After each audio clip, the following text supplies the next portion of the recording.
चश्मा यूसी में दोस्तों आपका स्वागत है। मैं हूं आपके साथ राशिद जहीर। बिहार, महाराष्ट्र, कर्नाटक बराबर आप सुन रहे हैं कि भारतीय जनता पार्टी के लिए थोड़ी मुश्किल बने हुए हैं।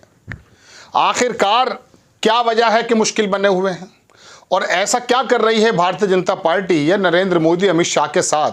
ऐसा क्या कर रहे हैं, कौन सी जुगत में लगे हुए हैं कि यहाँ के छोटे छोटे पेच सुलझ जाएं? एक पेच की तरफ आपको लेकर चलूंगा। चिराग पासवान भारतीय जनता पार्टी के साथ जुड़े रहे, हनुमान बताते रहे, नरेंद्र मोदी को अपना भगवान बताते रहे, जो भी कुछ कहा, लेकिन बहरहाल उनके तेवर खराब हैं या गलत हैं या भारतीय जनता पार्टी के खिलाफ नजर आ रहे हैं। क्या फ़र्क पड़ने वाला है? बहुत बड़ा फ़र्क पड़ने वाला है। नीतीश कुमार के बारे में हालांकि कोई कंफर्म बात नहीं है कि वो आखिरकार इंडिया गठबंधन को छोड़कर भारतीय जनता पार्टी में क्यों आए, लेकिन चर्चा ये रहती है कि दो वजह सबसे बड़ी रही जो उन्होंने लालू प्रसाद यादव से कही थी कि मैं चाहता ये हूं कि विधानसभा चुनाव लोकसभा के साथ हो जाए। लालू प्रसाद ने इस बात को मुस्तरद कर दिया, नेगलेक्ट कर दिया, मना कर दिया। 7 मिनट बैठक चली बिना स्टेटमेंट के। नीतीश कुमार नाराज हुए और खुद चले गए भारतीय जनता पार्टी के पास। एक वजह तो है ये। दूसरी वजह यह बताई जाती है कि जो बीजेपी से उनका पैक्ट हुआ है कि आप चिराग पासवान को अपने साथ नहीं रखेंगे। ऐसा कहा जाता है, मेरे पास इसका कोई लिखित में सबूत नहीं है, लेकिन राजनीतिक चर्चा रहती है। अब भारतीय जनता पार्टी नीतीश कुमार जैसे वृक्ष के सामने ये छोटा सा पौधा तो है, कुर्बानी दे सकती है, लेकिन ये छोटा सा पौधा क्या कर बैठेगा आने वाले वक्त में, वो मैं आपको बता रहा हूँ। दरअसल आपको मालूम है कि चिराग पासवान के जो फादर हैं रामविलास पासवान, उनके कब्जे में 5.5% वोट रहता है पासवानों का, पासी। ठीक, अब हुआ यूं है कि ये वाला वोट हालांकि दो जगह बट रहा है, एक उनके चाचा हैं, एक वो खुद हैं। चाचा नो डाउट 5 सांसद तो ले गए और पार्टी पे भी कब्जा कर लिया, लेकिन जो पासवान वोट है उसके दिल में उद्धव ठाकरे की तरह चिराग पासवान ही बस रहे हैं। और ये इतना बड़ा वोट परसेंट है दोस्तों, ये अगर चिराग पासवान के जरिए आरजेडी में आ गया, इंडिया अलायंस में आ गया, तो आपको मालूम है जो पिछले विधानसभा चुनाव हुए थे उसमें तेजस्वी यादव ने अकेले कांग्रेस आई के साथ मिलकर भारतीय जनता पार्टी को क्या कर दिखाया था, मैं बताता हूं। एक होता है ना, एक उसमें से आप और घटा दीजिए 1/4, सिर्फ 0.75% वोट उसका कम था, वरना विधानसभा में पटकनी दे दी थी तेजस्वी यादव ने अकेले। ऐसे समय में can you imagine if 5.5% vote of the Paswan community will turn to RJD, what will be happen? क्या होगा मालूम है? 5.5% वोट अगर वहां मिल गया तो जनाबे मन 2-2.5% पे तो सरकारें बदल जाती हैं और बिगड़ जाती हैं। तो हालात इतने खराब हो सकते हैं, इसलिए इंपॉर्टेंट है चिराग पासवान। अब चिराग पासवान के सामने आरजेडी या इंडिया गठबंधन ने ऐसा जबरदस्त ऑफर रखा है, वो मैं आपको दिखा देता हूं। उन्होंने कहा कि साहब आप वहां लड़ रहे हैं 2-2 सीटों पर, आ जाइए 6+2+2, 8 सीटें आपको देंगे और एक आध आसपास के स्टेट में भी दे देंगे।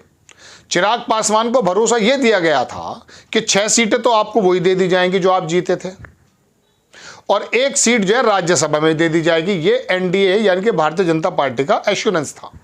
और यही वजह है कि चिराग पासवान ने नीतीश कुमार को विधानसभा में लगभग, मैं कह सकता हूं 30 सीटों पे तो जबरदस्त तरीके से हार का सामना करने के लिए मजबूर कर दिया था। नीतीश को कमजोर करा दिया था चिराग के जरिए। भारतीय जनता पार्टी ने अपने कैंडिडेट खड़े किए थे चिराग पासवान ने, और नीतीश कुमार 45-43 पर आकर रुक गए थे। तो ये उनके मन में टीस है। तो ऐसे समय में ना ये उगला जा रहा है ना ये निकला जा रहा है। अब नीतीश कुमार को लिया गया है, शर्त बताई जाती है कि चिराग पासवान इधर नहीं आएंगे। तो क्या होगा? अब चिराग पासवान प्रधानमंत्री जी वहां पहुंचे तब भी नहीं गए, उपेंद्र कुशवाहा भी नहीं पहुंचे। उनकी रैलियों में उनकी तमाम जो मन से बातें चल रही थी, और वो गलबहियां मतलब गले लगना, गल और बाहां, गले और बाहें लगना, गलबहियां कर रहे थे, और नीतीश कुमार वहां पर गिड़गिड़ा रहे थे। वहां ना तो चिराग पासवान थे ना उपेंद्र कुशवाहा थे।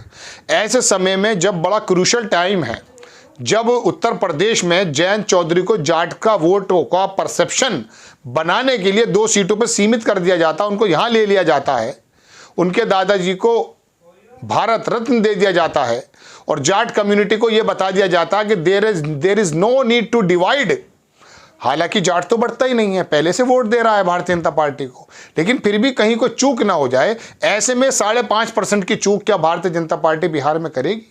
और अब ऑफर जो आया है, मैंने जैसे आपसे कहा 8 से प्लस 10 सीटों का, ये ऑफर मैं पढ़कर सुनाऊंगा, समय बर्बाद होता है, बात यही है, सारे अखबारों ने छापा है। तो एनडीटीवी ने सूत्रों के जरिए खबर दी है कि साहब इंडिया अलायंस का जो है बाकायदा बात चल रही चिराग पासवान से, ऐसा हो जाता है तो मैं आपको एक बात बताता हूं, भारतीय जनता पार्टी जो बड़ी मजबूत नजर आती है। देखिए बहुत सही बात है, आज मैं आपके सामने पहली बार अपने जीवन काल में एक ऐसा शब्द बोलने जा रहा हूं जो मैंने अब तक नहीं बोला। वो शब्द ये है, भारत भर में, देखिए फिर दोबारा गौर कीजिए, भारत भर में अगर मुस्लिम नाम नहीं है, अगर सिख नाम नहीं है, अगर ईसाई नाम नहीं है, बाकी हिंदू नाम है, तो आप मान लीजिए उसके दिल में भारतीय जनता पार्टी का चिराग जला हुआ है। ये तो बिहार के चिराग की बात मैं कर रहा हूं। आप तमिलनाडु में चले जाइए, देखिए कितनी कठोर जमीन बता रहा हूं, कलकत्ता में चले जाइए, उड़ीसा में चले जाइए, बिहार, महाराष्ट्र, मणिपुर, कहीं पे भी आप चले जाइए, यदि श्री राम के मंदिर के माध्यम से, किसी भी माध्यम से भारतीय जनता पार्टी ने अपनी पैड़ बनाई है, कम ज्यादा हो सकती है, कहीं 1% है तो कहीं 99% है। उन्होंने 15% जो अगला समाज था उसको तो जोड़ा था किसी और वजह से, जुड़ा हुआ ही था, वो जनसंघ के जमाने से ही वो कांग्रेस के खिलाफ था। ऑलरेडी वो वर्ण व्यवस्था में विश्वास रखता था, छोटी बिरादरी को आगे नहीं आने देना चाहता था, और यही वजह है कि काशीराम हो, पेरियार हो, लोही, कोई भी हो, उन्होंने जातिवादी समाज से छुटकारा पाने के लिए अपने समाज को जो कुचला हुआ था उसको आगे कर दिया। मैं कहीं और नहीं जा रहा हूं, आधा 1 मिनट लेना चाहता हूं बस आपका। तो आप यकीन मानिए भारत के अंदर सिर्फ और सिर्फ मुस्लिम वोट तो ऐसा है, जो 2-3 मैंने और बताया, सिख वोट, ईसाई वोट, जो भारतीय जनता पार्टी को जब चाहे खत्म कर सकता है, मतलब उनके मन में है ही नहीं, लेकिन पूरे हिंदुस्तान में है। अब बाकी अगले समाज तो उनको इस वजह से वो पहले से ही था, जब अटल बिहारी वाजपेयी के समय और पहले भी इतना ज्यादा हिंदुत्व की भावना नहीं थी, तब भी वो उन्हीं के साथ था, लेकिन आज तो वो भावना बाकी जो रेस्ट ऑफ समाज है, अति पिछड़ा है, मतलब कहने का मतलब ये कि इन 3-4 समाजों को छोड़ के जो हिंदू समाज है वो भारतीय जनता पार्टी को इतना अछूत नहीं मानता है। जैसे यूरोप के लोग, यूरोप की सरकारें नेतन्याहू को इतना अछूत नहीं मानती हैं, क्योंकि इस समय वो बेसिकली परसिक्यूशन कर रहा है मुस्लिमों का। ऐसे ही भारतीय जनता पार्टी के बारे में ये परसेप्शन है कि दरअसल एक खास जमात का, जिसको मुस्लिम जमात कहा जाता है, इनके पर जिनके जो पेच टाइट किए हैं वो भारतीय जनता पार्टी ने किए हैं। इस बात से एक समाज बहुत ज़्यादा खुश है या खुश होने की कोशिश करती है भारतीय जनता पार्टी। तो आप यकीन मानिए ये जो अति पिछड़ा समाज है, जो बिहार में जातियों में अभी बंधा हुआ है, मैं विषयांतर हो जरूर गया हूं, लेकिन मैं फिर भी आपको कहीं और लेकर जाना चाहता हूं, वहीं वापस आऊंगा।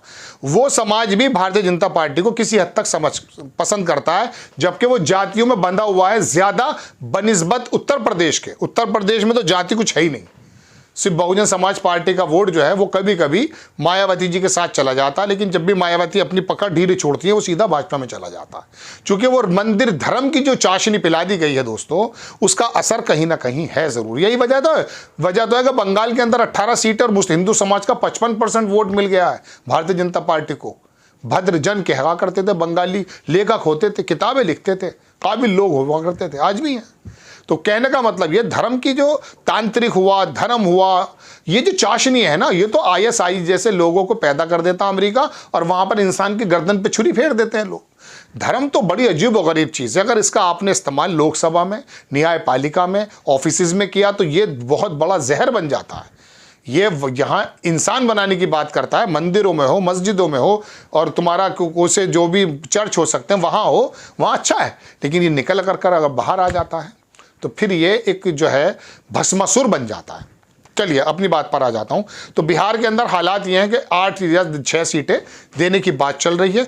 इंडिया गठबंधन पे इधर चिराग आए नहीं, उधर वो चिराग बुझ जाएंगे। ये चिराग जल रहे हैं, ये चिराग जल रहे हैं। आपको खबर कैसी लगी अपनी राय कमेंट्स बॉक्स में ज़रूर दीजिए। चैनल को सब्सक्राइब कीजिए, शेयर कीजिए। नेक्स्ट टाइम में किसी खबर के साथ हाजिर हो जाता हूँ। जय हिंद।